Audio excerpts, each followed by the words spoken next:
Bharat Ratna doctor Babasaheb आंबेडकरांबाबत संसदेत आक्षेपार्ह विधान करणाऱ्या केंद्रीय गृहमंत्री अमित शहा यांनी राजीनामा द्यावा अशी मागणी करीत वकील संघानं जिल्हाधिकारी कार्यालयावर धडक दिली।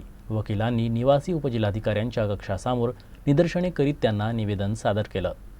देशाचे गृहमंत्री अमित शहा यांनी डॉक्टर बाबासाहेब आंबेडकरांविषयी संसदेमध्ये अशोभनीय वक्तव्य केलं।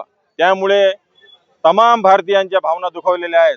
या घटनेचा निषेध म्हणून आज आम्ही वकील संघाच्या वतीने आरडीसी यांना निवेदन दिलेले आहे आणि अमित शहा यांना तात्काळ अटक करा, त्यांना गृहमंत्री पदावरून हटवा आणि हा अपमान आम्ही कदापि सहन करणार नाही असा इशारा या निमित्ताने आम्ही देत आहोत।